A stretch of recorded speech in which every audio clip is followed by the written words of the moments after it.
ನೀಡುತ್ತದೆ. ಅವರು ಭಾರತೀಯ ನ್ಯಾಯ ವ್ಯವಸ್ಥೆಯಲ್ಲಿ ಬಹು ಗೌರವನೀಯ ವ್ಯಕ್ತಿತ್ವಗಳಲ್ಲಿ ಒಬ್ಬರು. ಸತ್ಯ, ದಯ ಮತ್ತು ನ್ಯಾಯಕ್ಕೆ ಇರುವುದರ ನಿಷ್ಠೆಯಿಂದ ಪರಿಚಿತ. ಮನಸ್ಸಾಕ್ಷಿಗೆ ಅನುಸರಿಸಿ ನಡೆದರ ನ್ಯಾಯ ಹೇಗೆ ಜೀವನಗಳನ್ನು ಬದಲಿಸಬಹುದು ಎಂಬುದಕ್ಕೆ ಅವರು ನಿಜವಾದ ಉದಾಹರಣೆ.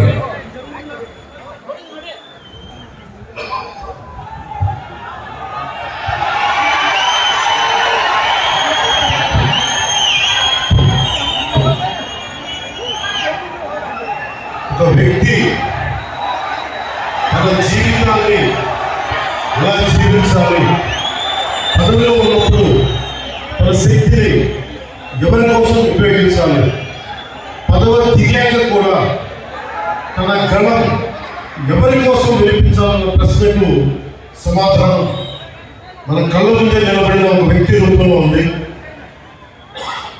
ఆయనే జస్టిస్ వి గోపాల్ గౌడ గారు. ఆయనకు జనసేన తరపున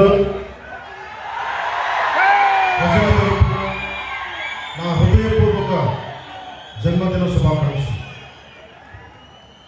జస్టిస్ గోపాల్ గౌడ గారు కేవలం న్యాయమూర్తి గారు. ఆయన కర్ణాటకలోని చిక్కబళ్ళాపూర్ జిల్లా పీడూరు అనే గ్రామంలో పుట్టిన ఒక రైతు బిడ్డ.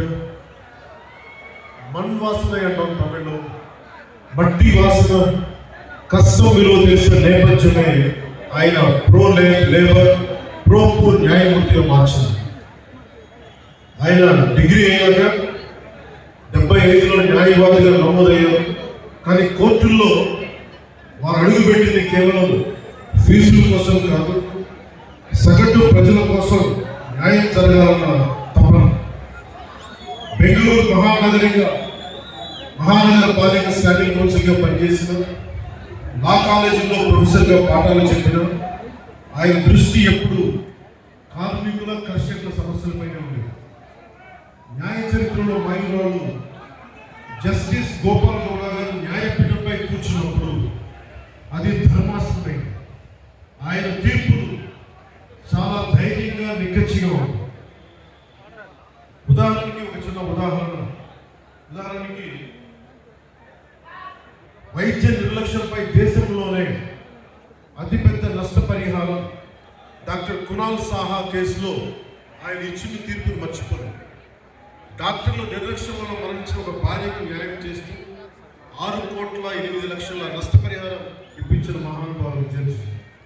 నష్టపరిహారం అంటే జస్ట్ ఫెయిర్ అండ్ రీజనబుల్, సమంజసంగా న్యాయంగా ఉండాలి. ఒక మనిషి ప్రాణం కోల్పోతే దానికి సరైన విలువ కట్టాలని దేశానికి ఆయన తీర్పు ద్వారా చాటి చెప్పారు.